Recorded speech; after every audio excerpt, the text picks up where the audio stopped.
രാവിലെ ബ്രേക്ക്ഫാസ്റ്റ് എന്താ? പുട്ട്, കടല, വെള്ളയപ്പം, ഇഡ്ഡലി, ദോശ ഇങ്ങനെ പോകുന്നു. നമ്മളിതൊക്കെ കഴിച്ചിട്ട് എന്ത് ചെയ്യും? ഇത് കഴിച്ച് ടി വി കാണാൻ കസേരയിൽ ചെന്നിരിക്കും.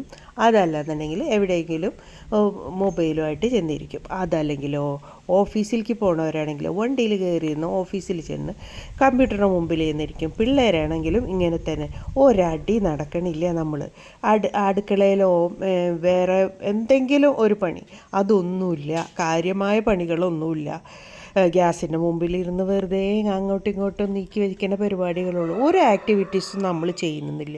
അത് കഴിഞ്ഞ് ഉച്ചയ്ക്ക് ഊണ് കഴിക്കുന്നു, അത് കഴിഞ്ഞ് വൈകുന്നേരം ഭക്ഷണം കഴിക്കുന്നു. ഇതൊക്കെ ഇങ്ങനെ തന്നെ. അപ്പോൾ ഇതൊക്കെ എവിടെ പോണു? ഇതൊക്കെയാണ് നമ്മളെ രോഗങ്ങൾ. ഇതൊക്കെ മാറ്റി നിർത്തി നമ്മൾ രാവിലെ ഒരു കോഴിമുട്ടയും അല്ലെങ്കിൽ ഒരു നേന്ത്രപ്പഴം പുഴുങ്ങിയതോ കഴിച്ച് ജോലിക്ക് പോവുകയും മറ്റുള്ള കാര്യത്തിനും പോവുകയും ചെയ്താൽ നമ്മുടെ ശരീരത്തിൽ ഈ കയറുന്നതൊക്കെ കുറയ്ക്കാൻ പറ്റും. അപ്പോൾ രോഗങ്ങളുടെ കാരണം നമ്മളുടെ ഭക്ഷണ രീതി തന്നെയാണ്. പണ്ടൊക്കെ ഇതൊക്കെ കഴിച്ചില്ലേന്ന് ചോദിക്കും.